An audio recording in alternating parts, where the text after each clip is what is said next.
Hello friends, welcome back to our channel. അപ്പോൾ ഇന്ന് ഞാൻ വന്നിട്ടുള്ളത് വണ്ടർല പോകാൻ പ്ലാൻ ചെയ്തിരിക്കുന്നവർ പോകുന്നതിന് മുൻപായിട്ട് അറിഞ്ഞിരിക്കേണ്ട കുറച്ച് കാര്യങ്ങൾ നിങ്ങളുമായിട്ടൊന്ന് ഷെയർ ചെയ്യുന്നതിന് വേണ്ടിയിട്ടാണ്. ഒരുപക്ഷെ ഇതിന് മുൻപ് പോയിട്ടുള്ളവർക്ക് ഈ കാര്യങ്ങളൊക്കെ അറിയാമായിരിക്കും. എന്നാലും ആദ്യമായിട്ട് പോകാൻ പ്ലാൻ ചെയ്യുന്നവർ നിർബന്ധമായിട്ടും ഈ ഒരു വീഡിയോ സ്കിപ്പ് ചെയ്യാതെ മുഴുവനായിട്ടും കാണാൻ ശ്രമിക്കണേ. ആദ്യമായിട്ട് പറയാനുള്ള കാര്യം എന്ന് പറയുന്നത്, നമ്മൾ വണ്ടർല പോകാൻ ഉദ്ദേശിക്കുന്നതിന് ഒരു ദിവസം മുൻപെങ്കിലും ടിക്കറ്റ് ഓൺലൈനായിട്ട് ബുക്ക് ചെയ്യുക എന്നുള്ളതാണ്. നമുക്ക് അവിടെ ചെന്ന് നേരിട്ടും ടിക്കറ്റ് എടുക്കാം. പക്ഷേ ഓൺലൈൻ ബുക്ക് ചെയ്യണമെന്ന് പറയുന്നതിൻ്റെ മെയിനായിട്ടുള്ള കാര്യം എന്താണെന്ന് വെച്ച് കഴിഞ്ഞാൽ, ഒരുപാട് ഓഫേഴ്സ് വണ്ടർലയുടെ സൈറ്റിൽ കൂടെ നമുക്ക് അവൈലബിൾ ആകുന്നുണ്ട്. അപ്പോൾ അത് ഓരോ സീസൺ അനുസരിച്ച് ഓരോ സമയത്തും ഡിഫറെൻ്റ് ആയിരിക്കും. അപ്പോൾ നമുക്ക് ഏറ്റവും ലേറ്റസ്റ്റ് ആയിട്ടുള്ള, അതുപോലെ തന്നെ നമുക്ക് ഏറ്റവും ബെനിഫിറ്റ് ആയിട്ടുള്ള ഈ ഓഫേഴ്സൊക്കെ അറിയണം എന്നുണ്ടെങ്കിൽ ഓൺലൈൻ ബുക്ക് ചെയ്ത് പോകുന്നത് തന്നെയായിരിക്കും നല്ലത്. നമ്മൾ അവിടെ ചെന്ന് കഴിയുമ്പം അവരുടെ ഒറിജിനൽ പ്രൈസ് തന്നെ കൊടുത്ത് വേണം നമ്മൾ ബുക്ക് ചെയ്യാൻ വേണ്ടിയിട്ട്. ഞങ്ങൾ വണ്ടർലയിൽ പോയത് ഈ മാസം 23-ാം തീയതി ശനിയാഴ്ചയായിരുന്നു. വീക്കെൻഡ് ആയതുകൊണ്ടും അതുപോലെ തന്നെ വെക്കേഷനൊക്കെ തീരാൻ പോകുന്ന സമയമായതുകൊണ്ടും അത്യാവശ്യം നല്ല തിരക്കുണ്ടായിരുന്നു. ആ സമയത്ത് നമുക്ക് ഒറിജിനലായിട്ട് ഒരു ടിക്കറ്റ് പ്രൈസ് കാണിക്കുന്നുണ്ടായിരുന്നത് 1800 സംതിങ് രൂപയായിരുന്നു. പക്ഷേ നമുക്ക് ടിക്കറ്റ് ഓൺലൈനിൽ കുറച്ചധികം ഓഫേഴ്സ് അവൈലബിൾ ആയിരുന്നതുകൊണ്ട് ഒരാൾക്ക് 1200 രൂപ റേഞ്ചിലാണ് കിട്ടിയിട്ടുണ്ടായിരുന്നത്. അതുകൊണ്ടാണ് ഞാൻ പറയുന്നത്, ടിക്കറ്റ് നമ്മളെപ്പോഴും ഓൺലൈനായിട്ട് ബുക്ക് ചെയ്ത് പോകണം എന്നുള്ളത്. കാര്യം നമുക്ക് ഓരോ സീസൺ ടൈമിലും ഓരോ ഡിഫറെൻ്റ് ആയിട്ടുള്ള ഓഫേഴ്സ് അവൈലബിൾ ആയിരിക്കും. ഇപ്പം 2 അഡൾട്ടിന് ബുക്ക് ചെയ്യുകയാണെങ്കിൽ ഒരു കിഡിന് ഫ്രീ ഉണ്ട്. അതുപോലെ തന്നെ ബർത്ത്ഡേ മാസം ബുക്ക് ചെയ്യുകയാണെങ്കിൽ, ബർത്ത്ഡേ ഉള്ളയാൾ ബുക്ക് ചെയ്യുകയാണെന്നുണ്ടെങ്കിൽ വേറൊരാൾ കൂടി എൻട്രി ഫ്രീ കിട്ടുന്നുണ്ട്. അങ്ങനെ കുറച്ചധികം ഓഫേഴ്സ് എല്ലായ്പ്പോഴും വണ്ടർലയിൽ നടക്കുന്നുണ്ട്. അപ്പോൾ ആ ഒരു ഓഫറൊക്കെ ചെക്ക് ചെയ്യണമെന്നുണ്ടെങ്കിൽ വണ്ടർലയുടെ സൈറ്റിൽ കയറി ആപ്ലിക്കേഷൻ വഴി നമുക്ക് ചെക്ക് ചെയ്ത് നോക്കാവുന്നതാണ്. എന്നിട്ട് അങ്ങനെ ബുക്ക് ചെയ്ത് പോവുക.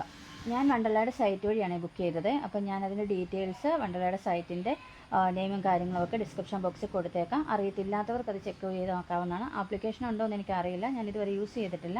ഇനി ആരെങ്കിലും നമ്മുടെ വീഡിയോ കാണുന്നവർ ഇതിനു മുന്നേ ആപ്ലിക്കേഷൻ ത്രൂ യൂസ് ചെയ്ത് പോയിട്ടുണ്ടെങ്കിൽ അവരവരുടെ എക്സ്പീരിയൻസ് ഒന്ന് കമൻറ്റ് ചെയ്യുകയാണെന്നുണ്ടെങ്കിൽ ബാക്കിയുള്ളവർക്ക്, വീഡിയോ കാണുന്നവർക്ക് ചിലപ്പോൾ ഹെൽപ്ഫുള്ളായിരിക്കും. അടുത്തൊരു കാര്യം പറയാനുള്ളത്, നമ്മൾ വണ്ടർല പോകുന്നതിന് മുൻപ് പോകാനുള്ള ലൊക്കേഷൻ കറക്റ്റായിട്ട് ചൂസ് ചെയ്യുക എന്നുള്ളതാണ്. ഇപ്പോൾ കേരളത്തിലാണെങ്കിൽ നമുക്ക് കൊച്ചിയിലുണ്ട്. അതുപോലെ തന്നെ നമ്മൾ പുറത്താണെന്നുണ്ടെങ്കിൽ ചെന്നൈയിൽ, ബാംഗ്ലൂർ, ഹൈദരാബാദ്, പിന്നെ ഭുവനേശ്വർ എന്ന് പറഞ്ഞൊരു സ്ഥലത്തും കൂടെ വണ്ടർല ഉണ്ട്. അപ്പോൾ നമ്മൾ ഏത് സ്ഥലത്താണോ പോകാൻ ഉദ്ദേശിക്കുന്നത് ആ ഒരു ലൊക്കേഷൻ ചൂസ് ചെയ്തിട്ട് ആ ഒരു സമയത്ത്, നമ്മൾ പോകാൻ ഉദ്ദേശിക്കുന്ന സമയത്ത് അവിടെയുള്ള തിരക്കും കാര്യങ്ങളൊക്കെ ഒന്ന് നേരത്തെ ഒന്ന് മനസ്സിലാക്കിയിരിക്കുന്നത് നല്ലതായിരിക്കും. പിന്നെ അതുപോലെ തന്നെ നമുക്ക് പോകാനായിട്ട് എത്ര സമയം എടുക്കും, അതുപോലെ തന്നെ ആ ഒരു പ്രത്യേക ലൊക്കേഷനിലുള്ള വെതർ എന്താണ്, ഇതൊക്കെ ഒന്ന് ചെക്ക് ചെയ്ത് വെച്ചാൽ നമുക്ക് കുറച്ചുകൂടെ നമ്മുടെ യാത്രേനെ അത് ഹെൽപ്പ് ചെയ്യും. അപ്പോൾ നമ്മൾ അതൊക്കെ ഒന്ന് നോക്കി വെക്കുന്നത് നല്ലതായിരിക്കും. അടുത്തൊരു കാര്യം പറയാനുള്ളത്, നമ്മൾ പോകാൻ ഉദ്ദേശിക്കുന്ന ദിവസം ചൂസ് ചെയ്യുക എന്നുള്ളതാണ്. എന്ന് വെച്ചാൽ തിങ്കൾ മുതൽ വെള്ളി വരെയാണെങ്കിൽ നമുക്ക് ഈ വീക്ക് ഡേയ്സിൽ നമുക്ക് കുറച്ച് പ്രൈസിൽ കുറച്ച് ഇളവുണ്ടാകും. അതേസമയം വീക്കെൻഡിൽ, ശനി, ഞായർ, അതുപോലെ തന്നെ അവധി ദിവസങ്ങൾ, വെക്കേഷൻ ടൈമൊക്കെ നമ്മൾ സെലക്ട് ചെയ്യുകയാണെന്നുണ്ടെങ്കിൽ ഈ പ്രൈസ് റേഞ്ച് കുറച്ച് കൂടുതലായിരിക്കും. അപ്പോൾ നിങ്ങൾ പോകാൻ ഉദ്ദേശിക്കുന്ന ഒരു ദിവസം ചൂസ് ചെയ്ത് പോവുകയാണെന്നുണ്ടെങ്കിൽ നിങ്ങൾക്ക് ആ ഒരു സമയത്ത് അവൈലബിൾ ആയിട്ടുള്ള ഓഫേഴ്സും അതുപോലെ തന്നെ പ്രൈസ് കുറച്ച് കുറഞ്ഞ രീതിയിലുമൊക്കെ നിങ്ങൾക്ക് നേരത്തെ ബുക്ക് ചെയ്ത് പോകാൻ പറ്റുന്നതാണ്. അടുത്തായിട്ടുള്ളൊരു കാര്യം എന്ന് പറയുന്നത്, നമ്മുടെ കൂടെ ആളില്ലെന്നുണ്ടെങ്കിൽ നമ്മൾ എപ്പോഴും ഒരു ലോക്കർ സർവീസ് എടുക്കുന്നത് നല്ലതായിരിക്കും. എന്ന് വെച്ചാൽ നമ്മളൊരു 5 ആൾക്കാർ പോവുകയാണ്. ഈ 5 ആൾക്കാരും നമ്മൾ വണ്ടർല എക്സ്പീരിയൻസ് ചെയ്യാൻ തന്നെ പോകുന്നവരാണെന്നുണ്ടെങ്കിൽ ഈ 5 പേർക്കും കൂടെ ഒരു ലോക്കർ സർവീസ് എടുക്കാം. അപ്പം നമ്മുടെ വിലപിടിപ്പുള്ള കാര്യങ്ങൾ, ഇപ്പം കാറിൻ്റെയോ അല്ലെങ്കിൽ വണ്ടിയുടെയോ ഒക്കെ കീയോ, അതുപോലെ തന്നെ പേഴ്സോ, എന്തെങ്കിലും വിലപിടിപ്പുള്ള സാധനങ്ങളൊക്കെ നമുക്ക് ഈ ലോക്കറിൽ സൂക്ഷിക്കാൻ പറ്റുമേ. ഇനി അതല്ല, നമ്മുടെ കൂടെ ആരെങ്കിലും ഉണ്ടെങ്കിൽ അവർക്ക് തന്നെ ഇത് കയ്യിൽ പിടിക്കാവുന്നതാണ്. പക്ഷേ ആരുമില്ലാത്തവർ എപ്പോഴും ഒരു ലോക്കർ തിരഞ്ഞെടുക്കുന്നത് നല്ലതായിരിക്കും. നമുക്ക് പല കാര്യങ്ങളും ചില റൈഡിലൊക്കെ നമ്മുടെ കയ്യിൽ സൂക്ഷിക്കുന്നത് അത്ര എളുപ്പമല്ല. അതുപോലെ തന്നെ അത് മിസ്സാവാനുള്ള ചാൻസും ഉണ്ട്. പിന്നെ മാക്സിമം നമ്മൾ ഗോൾഡ് പോലത്തെ കാര്യങ്ങളൊന്നും ഇട്ടുകൊണ്ട് പോകാതിരിക്കാൻ ശ്രദ്ധിക്കുക. പ്രത്യേകിച്ച് നീളമുള്ള ചെയിനൊക്കെ ഇട്ടിട്ട് പോവുകയാണെന്നുണ്ടെങ്കിൽ നമുക്ക് ചില റൈഡ്സിലൊക്കെ പോകുമ്പോൾ അത് ഊരിപ്പോയി അത് മിസ്സാവാനൊക്കെയുള്ള ചാൻസ് കൂടുതലാണ്. അപ്പം ഗോൾഡൊക്കെ മാക്സിമം കൊണ്ടുപോകാതിരിക്കാൻ ശ്രദ്ധിക്കുക. അതുപോലെ തന്നെ ലോക്കർ സർവീസ് നിങ്ങൾക്ക് പറ്റുന്നുണ്ടെങ്കിൽ, എന്ന് വെച്ച് കഴിഞ്ഞാൽ നിങ്ങൾക്ക് വേറെ ഓപ്ഷൻ ഇല്ലയെന്നുണ്ടെങ്കിൽ ലോക്കർ സർവീസ് നിർബന്ധമായിട്ടും എടുക്കണം. എങ്കിൽ മാത്രമാണ് നിങ്ങളുടെ വിലപിടിപ്പുള്ള കാര്യങ്ങൾ, പേഴ്സും ഫോണും അതുപോലെ തന്നെ കാറിൻ്റെയോ ബൈക്കിൻ്റെയോ ഒക്കെ ചാവിയും ഒക്കെ നിങ്ങൾക്ക് സൂക്ഷിക്കാനായിട്ട് പറ്റുള്ളൂ. മറ്റൊരു കാര്യം എന്ന് പറയുന്നത്, നമ്മൾ മൊബൈൽ ഫോൺ നമ്മുടെ കയ്യിൽ പിടിക്കാൻ ഉദ്ദേശിക്കുന്നുണ്ടെങ്കിൽ, ഇപ്പോൾ ഫോട്ടോ എടുക്കാനും വീഡിയോ എടുക്കാൻ വേണ്ടിയിട്ടുമൊക്കെ നമ്മുടെ കയ്യിൽ തന്നെ മൊബൈൽ ഫോൺ പിടിക്കാൻ നമ്മൾ ഉദ്ദേശിക്കുന്നുണ്ടെന്നുണ്ടെങ്കിൽ ഒരു സിപ്പ് ബാഗ് പോലെ വാങ്ങിക്കുക. ട്രാൻസ്പെറൻ്റ് ആയിട്ടുള്ള സിപ്പ് ബാഗ് നമുക്ക് അവൈലബിൾ ആണ്. നമ്മൾ നേരത്തെ വാങ്ങിച്ചുകൊണ്ട് പോകാമെന്നുണ്ടെങ്കിൽ, അല്ലെന്നുണ്ടെങ്കിൽ ഈ വണ്ടർലയുടെ പുറത്ത് വിൽക്കുന്ന കുറേയധികം പേരുണ്ട്, അവരുടെ അടുത്ത് നിന്ന് വാങ്ങിക്കുക. നേരത്തെ വാങ്ങിച്ചിട്ട് പോവുകയാണെന്നുണ്ടെങ്കിൽ നമുക്ക് കുറച്ചുകൂടെ ക്യാഷ് കുറഞ്ഞ രീതിയിൽ വാങ്ങിച്ചിട്ട് പോകാൻ പറ്റും. അതല്ല ഇനി അവിടെ ചെന്നിട്ടാണെങ്കിലും നമുക്ക് വാങ്ങിക്കാൻ പറ്റുന്നതാണ്. അപ്പോൾ ആ ഒരു സിപ്പ് ബാഗ് കൊണ്ട് നമുക്ക് വെള്ളം കയറാതെ നമ്മുടെ ഫോൺ നമുക്ക് കുറച്ചുകൂടെ സേഫായിട്ട് സൂക്ഷിക്കാൻ പറ്റും. അതുപോലെ തന്നെ നമുക്ക് ഒരുമാതിരിപ്പെട്ട എല്ലാ വീഡിയോസും ഫോട്ടോസും ഒക്കെ കവർ ചെയ്യാനും പറ്റുന്നതായിരിക്കും. അടുത്തൊരു കാര്യം ശ്രദ്ധിക്കാനുള്ളത്, വണ്ടർലായിൽ കുറച്ചധികം ഡ്രസ് കോഡ് നമ്മൾ ശ്രദ്ധിക്കേണ്ടതായിട്ടുണ്ട്.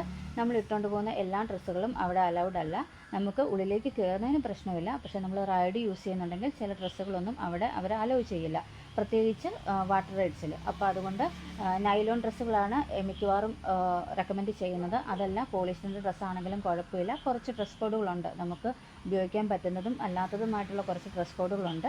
അപ്പോൾ ഇതിനെപ്പറ്റിയൊക്കെ നമ്മൾ കയറുന്നതിന് മുൻപ് തന്നെ അവർ അനൗൺസ് ചെയ്യും. അപ്പോൾ എന്തായാലും എനിക്കറിയാവുന്ന കാര്യങ്ങൾ ഞാൻ ഡിസ്ക്രിപ്ഷൻ ബോക്സിൽ കൊടുത്തേക്കാം, നിങ്ങൾക്ക് വേണമെങ്കിൽ അതൊന്ന് ചെക്കൗട്ട് ചെയ്ത് നോക്കാവുന്നതാണ്. പിന്നെ ശ്രദ്ധിക്കാനുള്ള ഒരു കാര്യം, നമ്മൾ ഒരു ജോഡി ഡ്രസ്സും കൂടെ നമ്മുടെ കയ്യിൽ എടുക്കുക എന്നുള്ളതാണ്. ഇപ്പം നമ്മൾ ഇട്ടുകൊണ്ട് പോകുന്ന ഡ്രസ്സൊന്ന്, പിന്നെ അതുപോലെ അവിടെ ചെന്ന് ഡ്രസ്സ് മാറണമല്ലോ. നമ്മൾ ഈ റൈഡ്സ് യൂസ് ചെയ്യുന്നുണ്ടെങ്കിൽ, പ്രത്യേകിച്ചും വാട്ടർ റൈഡ്സ് യൂസ് ചെയ്യാൻ പ്ലാൻ ഉണ്ടെന്നുണ്ടെങ്കിൽ നമുക്ക് നൈലോൺ ഡ്രസ്സോ പോളിസ്റ്റർ റിലേറ്റഡ് ആയിട്ടുള്ള ഡ്രസ്സുകളൊക്കെ ഇടേണ്ടി വരും. അപ്പോൾ അങ്ങനെ ഒരു ഡ്രസ്സും കൂടെ നമ്മൾ ഈ റൈഡ്സ് യൂസ് ചെയ്യാൻ വേണ്ടിയിട്ട് നമ്മൾ ഡ്രസ്സ് കരുതുക. അതുപോലെ തന്നെ നമ്മൾ ഇട്ടുകൊണ്ട് പോകുന്ന ഡ്രസ്സ്, അങ്ങനെ 2 ഡ്രസ്സ് മതി. ഇനി ഇൻ കേസ് നമുക്ക് ഇട്ടുകൊണ്ട് പോകുന്ന ഡ്രസ്സ് മുഷിയാൻ ചാൻസ് ഉണ്ട്, അല്ലെങ്കിൽ നമുക്ക് ഒരെണ്ണം കൂടെ വേണമെന്നുണ്ടെങ്കിൽ ഒരു ഡ്രസ്സും കൂടെ നിങ്ങൾക്ക് കൈ കരുതാവുന്നതാണ്. അപ്പോൾ എല്ലാ റൈഡ്സും കഴിഞ്ഞിട്ട് നമുക്ക് ഈ ഡ്രസ്സ് മാറ്റി നമുക്ക് തിരിച്ചു പോരാവുന്നതാണ്. അപ്പം അതൊന്നും നിങ്ങൾ ശ്രദ്ധിക്കണം. നിങ്ങൾ മാക്സിമം നിങ്ങൾ ലഗേജിൻ്റെ സൈസ് കുറയ്ക്കുക. എങ്കിൽ പോലും ഇപ്പോൾ കുഞ്ഞു പിള്ളേരെയും കൊണ്ടൊക്കെ പോകുന്നവരാണെന്നുണ്ടെങ്കിൽ ഉറപ്പായിട്ടും അവർക്ക് 1, 2, 3 ജോഡി ഡ്രസ്സ് കൊണ്ടുവേണ്ടി വരുമായിരിക്കും. പക്ഷേ അല്ലെന്നുണ്ടെങ്കിൽ നമുക്ക് മാക്സിമം 2 ഡ്രസ്സ് അവൈലബിൾ, 2 ഡ്രസ്സ് മതിയാകും. നമ്മൾ ഇട്ടുകൊണ്ട് പോകുന്ന ഡ്രസ്സും അതുപോലെ തന്നെ അവിടെ ചെന്ന് ചേഞ്ച് ചെയ്യാൻ വേണ്ടിയിട്ടുള്ള ഡ്രസ്സും മതിയാകുമേ. പിന്നെ ശ്രദ്ധിക്കേണ്ട ഒരു കാര്യം എന്ന് പറയുന്നത്, നമുക്ക് നനഞ്ഞ ഡ്രസ്സുകൾ വെക്കുന്നതിന് വേണ്ടിയിട്ട് ഒരു ചെറിയ കവർ നമ്മുടെ കൈ കരുതുന്നത് നല്ലതായിരിക്കും. അതുപോലെ തന്നെ നമ്മുടെ ഫോണിന് ചാർജ് നിൽക്കാത്തവരും അതുപോലെ തന്നെ കുറച്ച് കൂടുതൽ ട്രാവൽ ചെയ്യേണ്ടവരുമൊക്കെ വേണമെന്നുണ്ടെങ്കിൽ ഒരു പവർ ബാങ്ക് കൂടെ കൈ കരുതിയാൽ അത് നമുക്ക് നല്ലതായിരിക്കും. പിന്നെ അടുത്തൊരു കാര്യം എന്ന് പറയുന്നത്, നമ്മൾ മാക്സിമം നമുക്ക് എത്താൻ പറ്റുന്നത്ര നേരത്തെ എത്തുക എന്നുള്ളതാണ്. ഇപ്പം ഞാൻ പോയ ടൈമിൽ എനിക്ക് മനസ്സിലായത് 2 ടൈപ്പ് റൈഡ്സ് അല്ലെങ്കിൽ 2 ടൈപ്പുള്ള എൻട്രിയാണ് അവൈലബിൾ ആയിട്ടുണ്ടായിരുന്നത്. എന്ന് വെച്ച് കഴിഞ്ഞാൽ നമ്മൾ 11 മണി തൊട്ട് 6 മണി വരെയും അതുപോലെ തന്നെ 11 മണി തൊട്ട് 10 മണി വരെയും ഉള്ള എൻട്രി ആയിരുന്നു അവൈലബിൾ ആയിട്ടുണ്ടായിരുന്നത്. ഞങ്ങളെടുത്തത് രാവിലെ 11 മണി മുതൽ രാത്രി 11 മണി വരെ 10 മണി വരെയുള്ള എൻട്രി ആയിരുന്നു എടുത്തിട്ടുണ്ടായിരുന്നത്. പക്ഷേ കുറച്ചധികം പേര്, പ്രത്യേകിച്ച് ഈ ഗ്രൂപ്പായിട്ട് പോകുന്നവരും ഈ കുട്ടികളെ സ്കൂളിൽ നിന്ന് കൊണ്ടുപോകുമ്പോഴും ഒക്കെ നമ്മൾ മിക്കവാറും 11 മുതൽ 6 വരെയുള്ള എൻട്രി ആയിരിക്കും എടുക്കുന്നുണ്ടാവുക. അപ്പോൾ നമ്മൾ ശ്രദ്ധിക്കേണ്ട ഒരു കാര്യം എന്ന് പറയുന്നത്, മാക്സിമം നേരത്തെ അവിടെ എത്താൻ ശ്രമിക്കുക എന്നുള്ളതാണ്. ഇപ്പം ഞങ്ങൾ അവിടെ ചെന്നപ്പോൾ ഏകദേശം ഒരു 9 മണി കഴിഞ്ഞിട്ടേ ഉണ്ടായിരുന്നുള്ളൂ, ഒരു 9:15 ആയിട്ടേ ഉണ്ടായിരുന്നുള്ളൂ. അപ്പോൾ എൻ്റെ മനസ്സിൽ വിചാരം ഉണ്ടായിരുന്നത്, നമ്മൾ ഇത്രയധികം നേരത്തെ ചെന്നല്ലോ, ഇനി എന്ത് ചെയ്യും എന്നുള്ളതായിരുന്നു. പക്ഷേ ഞാൻ ചെന്ന് കഴിഞ്ഞ് അകത്ത് കയറി കഴിഞ്ഞപ്പോഴാണ് എനിക്ക് മനസ്സിലായത്, കുറേയധികം ആൾക്കാർ, ഞങ്ങൾ ചെല്ലുന്ന സമയത്തിന് ഏകദേശം ഒരു 10,2500 പേരോളം അവിടെ ഉണ്ടായിരുന്നു. പക്ഷേ ഇവരൊക്കെ പുറത്തുനിന്ന് ഫോട്ടോ എടുക്കുകയും അതുപോലെ തന്നെ ഡ്രസ്സൊക്കെ ചേഞ്ച് ചെയ്ത് നിൽക്കുകയും അങ്ങനെയൊക്കെ കുറേ കാര്യങ്ങൾ ചെയ്യുന്നുണ്ടായിരുന്നു. പക്ഷേ ഏറ്റവും ഇമ്പോർട്ടൻ്റ് ആയിട്ട് നമ്മൾ ശ്രദ്ധിക്കാനുള്ള ഒരു കാര്യം എന്ന് പറഞ്ഞു കഴിഞ്ഞാൽ, നമുക്കവിടെ ക്യൂ പാലിക്കേണ്ടതായിട്ടുണ്ട്. നിങ്ങൾ എത്ര നേരത്തെ വന്നെന്ന് പറഞ്ഞാലും നിങ്ങൾ റൈറ്റായിട്ടുള്ള ക്യൂവിലല്ല നിൽക്കുന്നതെന്നുണ്ടെങ്കിൽ നിങ്ങൾക്ക് എൻട്രി കുറച്ച് താമസിക്കും. അപ്പം നിങ്ങൾ ചെയ്യേണ്ട ഒരു കാര്യം എന്ന് പറഞ്ഞു കഴിഞ്ഞാൽ, നിങ്ങൾ ചെന്ന് കഴിഞ്ഞാൽ ഉടനെ നമ്മൾ ക്യൂവിൽ നിൽക്കാൻ ശ്രമിക്കുക എന്നുള്ളതാണ്. കാര്യം പെട്ടെന്നായിരിക്കും ക്യൂ ബിൽഡ് ചെയ്ത് വരുന്നത്. അപ്പോൾ ആ സമയത്ത് നമുക്ക് ചിലപ്പം ഒരുപക്ഷെ നമ്മൾ ഏറ്റവും പുറകിലായി പോകും. അപ്പോൾ നിങ്ങൾ അകത്തേക്ക് കയറാൻ അത്രയധികം താമസിക്കും. അപ്പം ഞാൻ പ്രിഫർ ചെയ്യുന്നത്, നിങ്ങൾ ചെന്നാൽ ഉടനെ അത്യാവശ്യം ഫോട്ടോ എടുപ്പും കാര്യങ്ങളൊക്കെ കഴിഞ്ഞിട്ട് നിങ്ങൾ ക്യൂവിൽ നിൽക്കാൻ ശ്രമിക്കുക. എൻ്റെ ഒരു അറിവ് വെച്ചിട്ട് 2 സൈഡിലാണ് ക്യൂ ഉണ്ടാവുക. പിന്നെ സെൻട്രൽ കൂടിയുള്ള ക്യൂ എന്ന് പറയുന്നത് ഫാസ്റ്റ് ട്രാക്ക് എൻട്രിക്ക് വേണ്ടിയിട്ടുള്ളതാണ്. അതിലേക്ക് ഞാൻ പിന്നെ വരാം. അപ്പോൾ നമ്മൾ നോർമൽ ടിക്കറ്റ് എടുത്ത് പോകുന്നവരാണെങ്കിൽ, അതിപ്പം ഓഫേഴ്സ് കിട്ടിപ്പോയവരാണെങ്കിൽ പോലും നോർമൽ ടിക്കറ്റ് എടുത്ത് ഫാസ്റ്റ് ട്രാക്ക് എൻട്രി അല്ലാത്ത ടിക്കറ്റ് എടുത്ത് പോകുന്നവരാണെന്നുണ്ടെങ്കിൽ 2 സൈഡിലെ ക്യൂവിൽ നമുക്ക് എത്രയും പെട്ടെന്ന് ചെന്ന് നിൽക്കുക. എന്നിട്ട് അവർ പറയുന്ന സമയത്ത്, അവരെപ്പോഴാണോ ഇത് കൗണ്ടർ ഓപ്പൺ ചെയ്യുന്നത് ആ സമയത്ത് നിങ്ങൾക്ക് നിങ്ങളുടെ ടിക്കറ്റ് കാണിച്ച് നിങ്ങൾക്ക് അകത്തേക്ക് പ്രവേശിക്കാവുന്നതാണ്. അപ്പോൾ ഫാസ്റ്റ് ട്രാക്ക് ടിക്കറ്റിൻ്റെ കാര്യം പറയുകയാണെന്നുണ്ടെങ്കിൽ, നമ്മൾ കൊടുക്കുന്നതിന് ഏകദേശം ഇരട്ടി പൈസ കൊടുത്തിട്ടാണ് ഫാസ്റ്റ് ട്രാക്ക് എൻട്രി ടിക്കറ്റ് ഉണ്ടാവുക. അവർക്ക് എല്ലായിടത്തും കുറച്ചുകൂടെ പ്രയോറിറ്റി കൂടുതലുണ്ടാകും. അത് സ്വാഭാവികമായിട്ട് നമ്മൾ ടിക്കറ്റിന് പൈസ കൊടുക്കുന്നതുകൊണ്ട് നമുക്ക് അവരെ ഒന്നും പറയാൻ പറ്റില്ല. കൂടുതൽ പൈസ കൊടുത്ത് അവർ ടൈം ലാഭിക്കാൻ വേണ്ടിയിട്ടാണ് അങ്ങനെ ചെയ്യുന്നത്. അപ്പം മിക്കവാറും എല്ലാ റൈഡിലും അല്ല, എല്ലാ റൈഡുകളിലും ഫാസ്റ്റ് ട്രാക്ക് എൻട്രിക്കാണ് ഇമ്പോർട്ടൻ്റ് ഏറ്റവും ഉണ്ടാവുക. എന്ന് വെച്ച് കഴിഞ്ഞാൽ ഫാസ്റ്റ് ട്രാക്ക് എൻട്രിക്ക് വേണ്ടിയിട്ട് സെപ്പറേറ്റ് ഒരു ക്യൂ ഉണ്ടാകും. അപ്പോൾ ബാക്കി എത്ര പേര് ക്യൂ നിന്നാലും ഫാസ്റ്റ് ട്രാക്ക് എൻട്രി എന്നുള്ള ക്യൂവിനെയും അവർ ഈ പ്രയോറിറ്റി കൊടുത്ത് അകത്ത് കയറ്റുക തന്നെ ചെയ്യും. അപ്പോൾ അങ്ങനെ ഒരു ക്യൂ ഉണ്ട്. അതുകൊണ്ട് നിങ്ങൾ ഫ്രണ്ടിൽ നിൽക്കുമ്പം, ആദ്യത്തെ ഫസ്റ്റ് എൻട്രിക്ക് വേണ്ടി നിൽക്കുമ്പോൾ നിങ്ങൾ 2 സൈഡിലുമുള്ള ക്യൂവിൽ ആദ്യം തന്നെ ചെന്ന് നിൽക്കുക. അതുപോലെ തന്നെ ഉള്ളിൽ കയറി കഴിഞ്ഞ് ഓരോ റൈഡിലും നമുക്ക് ക്യൂ നിൽക്കേണ്ടി വരും. അപ്പം എന്താണ് മാക്സിമം ടൈം ലാഭിക്കുന്ന രീതിയിൽ ഒരുപാട് ആൾക്കാർ കുറവുള്ള റൈഡുകൾ നോക്കി ചൂസ് ചെയ്ത് നിങ്ങൾ കയറാൻ നോക്കുകയാണെങ്കിൽ ഒരുമാതിരിപ്പെട്ട എല്ലാ റൈഡുകളും നിങ്ങൾക്ക് കവർ ചെയ്യാൻ വേണ്ടി പറ്റും. മറ്റൊരു കാര്യം എനിക്ക് പേഴ്സണലായിട്ട് ഫീൽ ചെയ്തിട്ടുണ്ടായിരുന്നത് ഈ വാട്ടർ റൈഡ്സ് ഒക്കെ ഓപ്പൺ ആവുന്നത് 12 മണിക്കാണ്. 11 മണിക്കാണ് നമുക്ക് ഈ വണ്ടർലയിലേക്കുള്ള എൻട്രി തുടങ്ങുക എന്ന് വെച്ചാൽ റൈഡ്സ് എല്ലാം ഓപ്പൺ ചെയ്യുന്നത് 11 മണിക്കാണ്. പക്ഷേ 10 മണിക്ക് നമ്മൾ ഗേറ്റിനകത്ത് നിന്ന് ഗേറ്റിൻ്റെ അവിടെ നിന്ന് അകത്തേക്കുള്ള എൻട്രി 10 മണിക്ക് തന്നെ കൊടുക്കും. അപ്പോൾ ആ സമയത്ത് നമുക്ക് അകത്ത് കയറി നമുക്ക് ഡ്രസ്സൊക്കെ ചേഞ്ച് ചെയ്ത് റൈഡിന് വേണ്ടി പ്രിപ്പയർ ചെയ്യാനാണ്.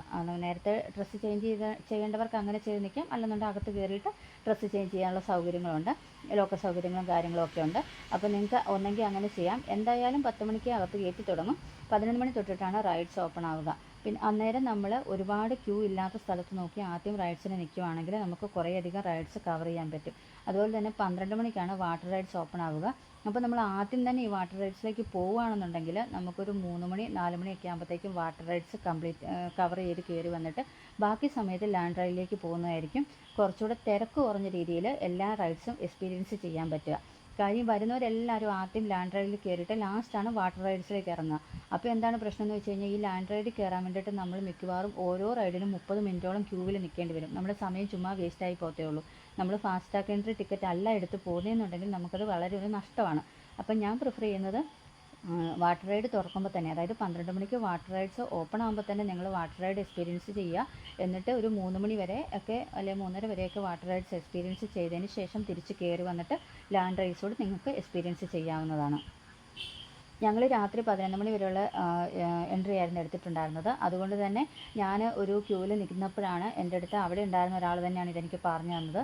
നിങ്ങൾ ആദ്യം വാട്ടർ റൈഡിലേക്ക് പോക്കോ, കാര്യം നിങ്ങൾ 11 മണി വരെ നൈറ്റ് പാർക്കിംഗ് ഉള്ള ആൾക്കാരായതുകൊണ്ട് നിങ്ങൾ കയറി വരുമ്പോഴത്തേക്കും ലാൻഡ് റൈഡ്സിലൊന്നും അധികം ആൾക്കാരുണ്ടാവില്ല. അപ്പം നിങ്ങൾക്ക് കുറച്ചുകൂടെ പെട്ടെന്ന് ഇത് റൈഡ്സൊക്കെ എക്സ്പീരിയൻസ് ചെയ്യാൻ പറ്റുമെന്ന് അവർ പറഞ്ഞനുസരിച്ചിട്ട് ഞങ്ങൾ ഒരു 12 മണി 12:30 ഒക്കെ ആയപ്പോഴത്തേക്കും വാട്ടർ റൈഡ്സ് എക്സ്പീരിയൻസ് ചെയ്യാമെന്നുള്ള പ്ലാനിലായിരുന്നു ഇരുന്നത്. അടുത്തൊരു കാര്യം മെയിനായിട്ട് പറയാനുള്ളത് നമ്മളുടെ ഭക്ഷണത്തെ പറ്റിയാണ്. അതായത് നമ്മൾ ഈ വണ്ടർലായിൽ കയറുന്നതിന് മുൻപ് തന്നെ ലഘുവായിട്ട് എന്തെങ്കിലും ബ്രേക്ക്ഫാസ്റ്റോ കാര്യങ്ങളോ കഴിച്ചിട്ട് പോവുക. ഒരുപാട് ഹെവി ആയിട്ട് ഫുഡ് കഴിക്കാതിരിക്കുക. കാര്യം നമ്മൾ ഈ ലാൻഡ് റൈഡ് എക്സ്പീരിയൻസ് ചെയ്യുമ്പോഴും വാട്ടർ റൈഡ് എക്സ്പീരിയൻസ് ചെയ്യുമ്പോഴും ഒക്കെ നമുക്ക് പലർക്കും ഇറിറ്റേഷൻസ് ഉണ്ടാവാൻ ചാൻസ് ഉണ്ട്. അപ്പോൾ ഒരുപാട് വയറ് ഫുള്ള് ആയിട്ട് കഴിച്ചിട്ട് പോകാതെ വളരെ ലഘുവായിട്ടുള്ള ഭക്ഷണം കഴിച്ചിട്ട് പോവുക. എന്നാൽ എപ്പോഴും നല്ല ഹൈഡ്രേറ്റഡ് ആയിട്ടിരിക്കുക. അവിടെ നമുക്ക് ഫുഡ് അവിടെ ഉള്ളിൽ നിന്ന് തന്നെ റെസ്റ്റോറൻറ്റിൽ നിന്നും അതുപോലെ തന്നെ ബാക്കിയുള്ള ഷോപ്പുകളിൽ നിന്നുമൊക്കെ വാങ്ങിക്കാൻ പറ്റും. പക്ഷേ അത്യാവശ്യം നല്ല കോസ്റ്റ്ലിയാണ്. പിന്നെ അതുമാത്രമല്ല നല്ല തിരക്കുമാണ്. ഇപ്പം വീക്കെൻഡ്സിലും സീസൺ ടൈമിലും ഒക്കെ പോവുകയാണെങ്കിൽ നമുക്ക് ഫുഡിന് വേണ്ടി തന്നെ ഏകദേശം 1-2 മണിക്കൂർ നമ്മൾ സ്പെൻഡ് ചെയ്യേണ്ടതായിട്ട് വരുന്നുണ്ട്. അപ്പോൾ ഞങ്ങൾ പോയ ടൈമിൽ നല്ല തിരക്കായിരുന്നു. ഞങ്ങൾക്കൊരു 12:30 1 മണി ആയപ്പോൾ തൊട്ടിട്ട് ഞങ്ങൾ ഫുഡിന് വേണ്ടി നിന്നിട്ട് ഏകദേശം ഒരു 2-2:30 ആയപ്പോഴാണ് ഞങ്ങൾ ഫുഡിൻ്റെ ഒരു ഇത് കവർ ചെയ്തത്. എന്നിട്ടും ഞങ്ങൾക്ക് നല്ല രീതിയിൽ ഫുഡ് കഴിക്കാനൊന്നും പറ്റിയിട്ടുണ്ടായിരുന്നില്ല, അത്ര തിരക്കായിരുന്നു. അപ്പോൾ നിങ്ങൾ അതൊക്കെ ഒന്ന് ശ്രദ്ധിച്ച് വയ്ക്കുന്നത് നല്ലതായിരിക്കും. തിരക്കില്ലാത്ത സമയത്ത് ഫുഡ് കഴിക്കാൻ പോകാനും അതുപോലെ തന്നെ മാക്സിമം റൈഡ്സ് എക്സ്പീരിയൻസ് ചെയ്യാനുമൊക്കെ നമ്മുടെ ആ ഒരു ടൈമിംഗ് ഒക്കെ ഒന്ന് ജസ്റ്റ് ഒന്ന് ക്രമീകരിച്ച് വെക്കുന്നത് നല്ലതായിരിക്കും. പിന്നെ ഏറ്റവും ഇമ്പോർട്ടൻ്റ് ആയിട്ടുള്ളൊരു കാര്യം എന്ന് പറഞ്ഞു കഴിഞ്ഞാൽ ഒരു മീറ്റിംഗ് പോയിന്റ് ഡിസൈഡ് ചെയ്യുക എന്നുള്ളതാണ്. എന്ന് വെച്ചാൽ നിങ്ങളൊരു കൂട്ടമായിട്ടാണ് പോകുന്നതെങ്കിൽ, നിങ്ങളുടെ കൂടെ കുട്ടികളുണ്ടെങ്കിൽ അല്ലെങ്കിൽ കുറച്ചധികം ആൾക്കാരുണ്ടെന്നുണ്ടെങ്കിൽ നിങ്ങൾ നിർബന്ധമായിട്ടും ഒരു മീറ്റിംഗ് പോയിന്റ് ഡിസൈഡ് ചെയ്യുക. ഇനിയൊരു സ്ഥലത്ത് ഇൻ കേസ് നമ്മൾ എപ്പോഴെങ്കിലും, കാര്യം ആരുടെയും മൊബൈൽ ഫോണൊന്നും കാണില്ല, എല്ലാവരും റൈഡ്സൊക്കെ എക്സ്പീരിയൻസ് ചെയ്യുമ്പോൾ മിക്കവാറും മൊബൈൽ ഫോൺസൊക്കെ നമ്മൾ ലോക്കറി വെച്ചിട്ടായിരിക്കും പോകുന്നുണ്ടാവുക. അപ്പോൾ ആ സമയത്ത് ഈ ഒരു പ്രത്യേക സ്ഥലത്ത് നമുക്ക് എല്ലാവർക്കും കൂടെ വന്ന് ചേരാം, അല്ലെങ്കിൽ ഇത്ര സമയത്ത് ഇവിടെ വരണം, അങ്ങനെയൊക്കെയുള്ളൊരു റെസ്ട്രിക്ഷൻസോ അങ്ങനെയൊക്കെയുള്ളൊരു ഇൻസ്ട്രക്ഷനോ ഒക്കെ കൊടുക്കുകയാണെന്നുണ്ടെങ്കിൽ നമുക്കത് ഹെൽപ്ഫുള്ളായിരിക്കും. പലരും പല വഴിക്ക് പോവുകയാണെന്നുണ്ടെന്നുണ്ടെങ്കിൽ, പ്രത്യേകിച്ച് ഗ്രൂപ്പായിട്ടൊക്കെ ഈ വണ്ടർലായിൽ എക്സ്പീരിയൻസ് ചെയ്യാൻ വരുന്നവർക്ക് വേണ്ടിയിട്ടാണ് ഈ ഒരു ടിപ്പ് പറയുന്നത്. പിന്നെ അതുപോലെ തന്നെ മറ്റൊരു കാര്യം എന്ന് പറഞ്ഞു കഴിഞ്ഞാൽ നമ്മൾ ആ ഒരു സമയത്ത് അന്നത്തെ ദിവസം ഇട്ടിരുന്ന ഡ്രസ്സോട് കൂടി ഒരു ഫോട്ടോ എടുത്ത് വെക്കുന്നത് നല്ലതായിരിക്കും. ഇൻ കേസ് നമുക്ക് ഏതെങ്കിലും രീതിയിൽ ആരെങ്കിലും കുറച്ച് നേരത്തേക്ക് കാണാതെ പോവുകയാണെന്നുണ്ടെങ്കിൽ നമുക്ക് അതൊന്ന് ആ ആളെ ഐഡൻറ്റിഫൈ ചെയ്യാൻ വേണ്ടിയിട്ട് ആ ഒരു ഡ്രസ് കോഡ് നമ്മളെ ഹെൽപ്പ് ചെയ്യും. പിന്നെ മറ്റൊരു കാര്യം ഇമ്പോർട്ടൻ്റ് ആയിട്ട് പറയാനുള്ളത്, മിക്ക റൈഡ്സിലും ഹൈറ്റും വെയ്റ്റും അവർ നോക്കുന്നുണ്ട്.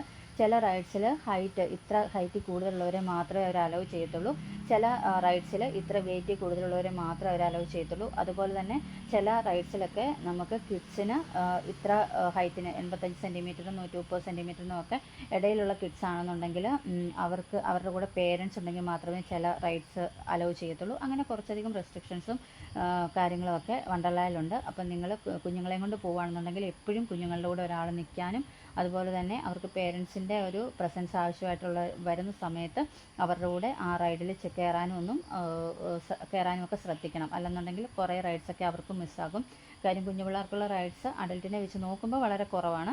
അപ്പം നമ്മൾ ആ കുഞ്ഞുങ്ങളുടെ എക്സ്പീരിയൻസോട് നോക്കുന്നതിന് വേണ്ടിയിട്ട് എപ്പോഴും അവരുടെ കൂടെ നിൽക്കുന്നതായിരിക്കും എപ്പോഴും ബെറ്റർ ആയിട്ടുള്ളൊരു കാര്യമായിട്ട് എനിക്ക് തോന്നിയിട്ടുള്ളത്. ഇനി പറയാൻ പോകുന്നൊരു കാര്യമാണ് എനിക്ക് തോന്നുന്നു ഒരുമാതിരിപ്പെട്ട എല്ലാവർക്കും സംശയം ഉണ്ടാവുക. എനിക്കും ഈ ഒരു കാര്യത്തിൽ പോകുന്നതിന് മുന്നേ വളരെ സംശയം ഉണ്ടായിരുന്നു. അപ്പോൾ ഞാൻ 1-2 പേരോട് ചോദിച്ച് ക്ലിയർ ചെയ്തിട്ട് തന്നെയാണ് അത് പോയത്. അതെന്ന് വെച്ച് കഴിഞ്ഞാൽ നമ്മൾ എപ്പോഴും വിചാരിക്കും നമ്മുടെ കൂടെയുള്ള ഒരാൾ അവർക്ക് റൈഡ്സിൽ കയറേണ്ട ആവശ്യമില്ല. അവർ വാട്ടർ റൈഡ്സോ ലാൻഡ് റൈഡ്സോ ഒന്നും എക്സ്പീരിയൻസ് ചെയ്യുന്നില്ല. അവർ നമ്മുടെ കൂടെ ചുമ്മാ വരുന്നതാണ്. അങ്ങനെയുള്ള ഒരാൾക്ക് ടിക്കറ്റ് എടുക്കണോ എന്നുള്ളത് നിർബന്ധമായിട്ടും ടിക്കറ്റ് എടുക്കണം. കാര്യം വണ്ടർലയുടെ അകത്ത് പ്രവേശിക്കണമെന്നുണ്ടെങ്കിൽ ഈ ടിക്കറ്റ് ഉള്ളവരെ മാത്രമേ അവരകത്ത് കയറ്റത്തുള്ളൂ. അതിന് പുറത്ത് ഇരിക്കാൻ സൗകര്യം ഉണ്ടോ എന്ന് ചോദിച്ചാൽ സൗകര്യമുണ്ട്. പക്ഷേ എന്നാലും അതത്ര എത്രയും നേരം ആ പുറത്തിരിക്കുക എന്ന് പറയുന്നത് അത്ര ഈസി ആയിട്ടുള്ള ഒരു കാര്യമല്ല. അപ്പം നിങ്ങളുടെ കൂടെ വരുന്ന ഒരാൾ റൈഡിൽ കയറുന്നില്ല എന്ന്, അല്ലെങ്കിൽ അവർക്ക് അതിനുള്ള താല്പര്യം ഇല്ല എന്നുണ്ടെങ്കിൽ ഒന്നെങ്കിൽ നിങ്ങൾ ആ ടിക്കറ്റ് എടുക്കാൻ വില്ലിങ് ആയിരിക്കണം.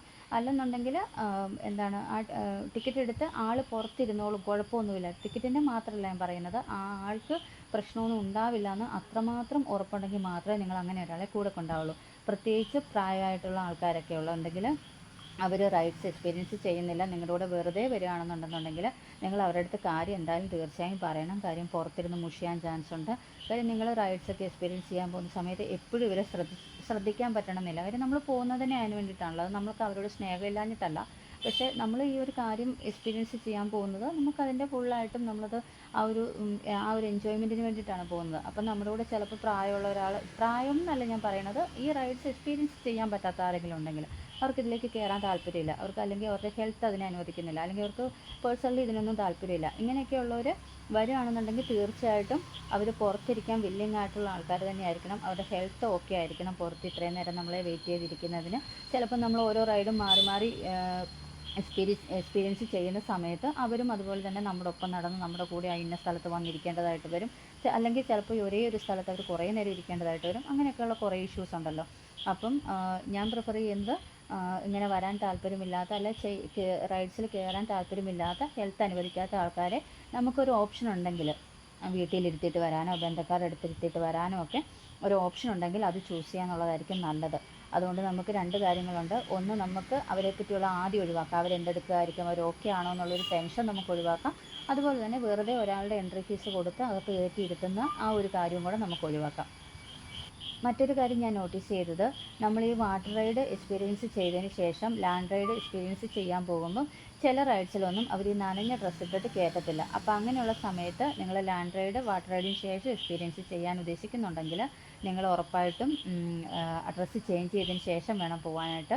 കാരണം നമ്മൾ ക്യൂ നിന്ന് ഒരു 30 മിനിറ്റോളം ക്യൂ നിന്ന് നമ്മൾ അതിനടുത്തെത്തി കഴിയുമ്പോഴായിരിക്കും അവർ പറയുന്നത് നനഞ്ഞ ഡ്രസ്സിലേക്ക് പറ്റില്ല എന്ന് പറയുന്നത്. അപ്പോൾ അത്രയും സമയവും നമ്മുടെ വേസ്റ്റാണ്. പിന്നെ നമുക്ക് മെൻ്റലി നമുക്കൊരു ബുദ്ധിമുട്ട് വരും. അപ്പോൾ അതൊക്കെ ഒന്ന് അവോയ്ഡ് ചെയ്യുന്നതിന് വേണ്ടിയിട്ട് നമ്മൾ വാട്ടർ റൈഡിന് ശേഷം ലാൻഡ് റൈഡ് എക്സ്പീരിയൻസ് ചെയ്യാൻ ഉദ്ദേശിക്കുന്നുണ്ടെങ്കിൽ ഡ്രസ്സ് ചേഞ്ച് ചെയ്തിട്ട് തന്നെ പോകുന്നതായിരിക്കും നല്ലത്. പിന്നെ ഏറ്റവും ഇമ്പോർട്ടൻ്റ് ആയിട്ടുള്ള മറ്റൊരു കാര്യം എന്ന് പറയുന്നത്, ഈ വണ്ടർല എന്ന് പറയുന്നത് വളരെ ചെറിയ ടൈപ്പിലുള്ള റൈഡുകളും ഉണ്ട്. അത് കിഡ്സിനെയൊക്കെ വെച്ച് നോക്കുമ്പോൾ. അതുപോലെ തന്നെ ഭയങ്കര കുറച്ച് പേടിക്കുന്ന, അല്ലെങ്കിൽ കുറച്ച് അഡ്വഞ്ചറസ് ആയിട്ടുള്ള റൈഡ്സും ഉണ്ട്. അപ്പോൾ നമ്മൾ ഇതിൽ പോകുമ്പം നമ്മുടെ ഹെൽത്ത് നിർബന്ധമായിട്ടും നമ്മുടെ ഹെൽത്ത് ഒന്ന് അനലൈസ് ചെയ്തിട്ടേ പോകാവുള്ളൂ. നമ്മുടെ മാത്രമല്ല നമ്മുടെ കൂടെയുള്ളവരുടെയും അവർ ഓക്കെ ആണോ, ഈ റൈഡിലൊക്കെ കയറാൻ അവർ ഓക്കെ ആണോ എന്നുള്ള കാര്യം ഒന്ന് ചെക്ക് ചെയ്യണം.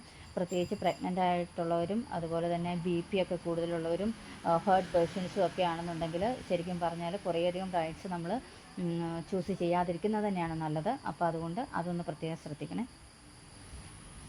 വണ്ടർല പോകാൻ ഉദ്ദേശിക്കുന്നവർക്ക് ഹെൽപ്ഫുള്ളായിട്ടുള്ള കുറച്ച് കാര്യങ്ങളാണ് നമ്മുടെ ഇന്നത്തെ വീഡിയോ കൂടി ഷെയർ ചെയ്തിട്ടുണ്ടായിരുന്നത്.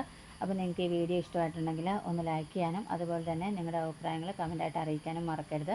ഞാൻ എന്തെങ്കിലും കാര്യങ്ങൾ മിസ്സായി പോയിട്ടുണ്ടെങ്കിൽ അതിനെപ്പറ്റി നിങ്ങൾക്ക് എന്തെങ്കിലും സംശയങ്ങളുണ്ടെങ്കിൽ നിങ്ങൾക്ക് കമൻറ്റ് ബോക്സിൽ കൂടെ ചോദിക്കാവുന്നതാണ്. എനിക്കറിയാവുന്ന കാര്യങ്ങളാണെങ്കിൽ ഞാൻ അതിനുള്ള മറുപടി തരുന്നതായിരിക്കും. അതുപോലെ തന്നെ നമ്മുടെ ചാനൽ ആദ്യമായിട്ട് കാണുന്നവരുണ്ടെങ്കിൽ ഒന്ന് സബ്സ്ക്രൈബ് ചെയ്ത് സപ്പോർട്ട് ചെയ്യാൻ മറക്കരുത്. പിന്നെ നിങ്ങൾക്ക് ഈ വീഡിയോ ഇഷ്ടപ്പെടുകയാണെന്നുണ്ടെങ്കിൽ നിങ്ങളുടെ കൂട്ടുകാരുമായിട്ടോ വീട്ടുകാരുമായിട്ടോ ഒക്കെ ഒന്ന് ഷെയർ ചെയ്ത് വെച്ചേക്ക്. കാര്യം നാളെ ചിലപ്പോൾ അവർക്കും ഇത് ഹെൽപ്ഫുള്ളായിരിക്കും. അപ്പോൾ ഇത്രയേ ഉള്ളൂ ഇന്നത്തെ വീഡിയോ. അപ്പോൾ നമുക്ക് വീണ്ടും മറ്റൊരു വീഡിയോ കൂടെ കാണാം. എല്ലാവരും ഹാപ്പിയായും പോസിറ്റീവായിരിക്കുക. It's me Teena signing off. Love you all. Take care.